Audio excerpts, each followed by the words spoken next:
সহজেই মজাদার বিস্কুট তৈরি করা যায়। আজকে এমন একটি রেসিপি আপনাদের সাথে শেয়ার করব।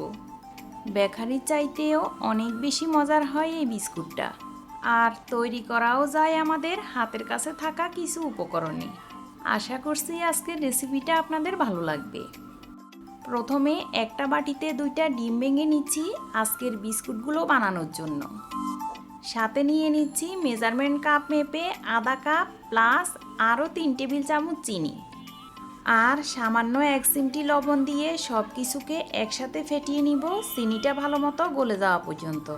প্রায় 5-7 মিনিট মতো ফেটাতে থাকলে দেখবেন চিনিটা গলে গিয়ে মিশ্রণটাতে একটা প্লাফি ভাব আসবে। তখন এর সাথে 1/4 কাপ সয়াবিন তেল দিয়ে আবারও তেলটাকে মিশিয়ে নিব।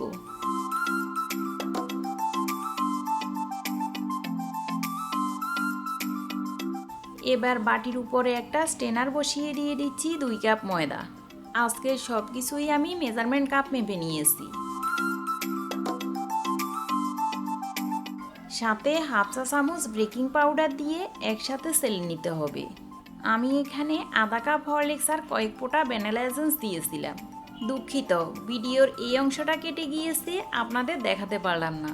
এই রেসিপিতে হরলিক্সটা দেওয়ার চেষ্টা করবেন, তাহলে বিস্কুট থেকে হরলিক্সের একটা স্বাদ পাবেন।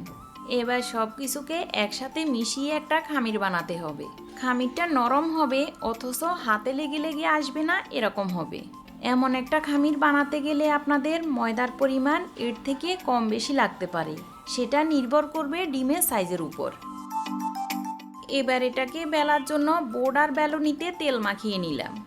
যে খামিরটা আমি তৈরি করে রেখেছিলাম সেখান থেকে অর্ধেকটা খামির নিয়ে রুটি বেলে নিব।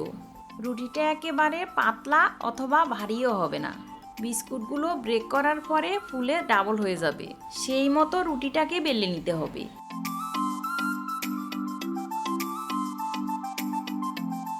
বিস্কুটের শেপ দেওয়ার জন্য আমি এখানে কুপি কাটার ব্যবহার করছি, তবে কুপি কাটার না থাকলে সুবিধে মতো কোনো কোটার মুখ অথবা স্টিলের ছোট গ্লাস বসিয়েও কেটে নিতে পারবেন।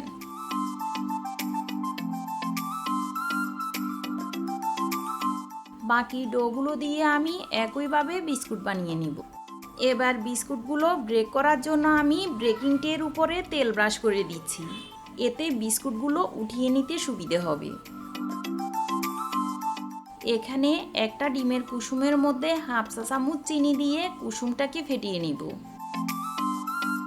এবার একটা ব্রাশের সাহায্যে প্রতিটা বিস্কিটের উপরে ডিমের কুসুম দিয়ে ব্রাশ করে দিব। বিস্কুটগুলোকে আকর্ষণীয় করার জন্য উপর থেকে কিছুটা সাদা তিল ছড়িয়ে দিচ্ছি, তবে এখানে তিলের পরিবর্তে আপনারা সেমাই অথবা চিনিও ছড়িয়ে দিতে পারবেন একইভাবে। বিস্কুটগুলোকে ব্রেক করার জন্য আগে থেকে চুলায় প্রিহিট করা পাত্রের মধ্যে বিস্কুটের থালাটা বসিয়ে পাত্রের ঢাকনাটা লাগিয়ে দিতে হবে, আর চুলার আঁচটা থাকবে লোতে। প্রায় 15 মিনিট পর বিস্কুটগুলোকে উঠিয়ে নিচ্ছি। বিস্কুটের উপরে এরকম কালার আনতে চাইলে অবশ্যই অ্যালুমিনিয়ামের পাত্রে ব্রেক করতে হবে। বিস্কুটগুলো সম্পূর্ণ ঠান্ডা হওয়ার পরেই ট্রে থেকে তুলতে হবে। এগুলো খেতে ড্রাই কেকের থেকেও অনেক বেশি মজার হয়। অবশ্যই কিন্তু ট্রাই করবেন।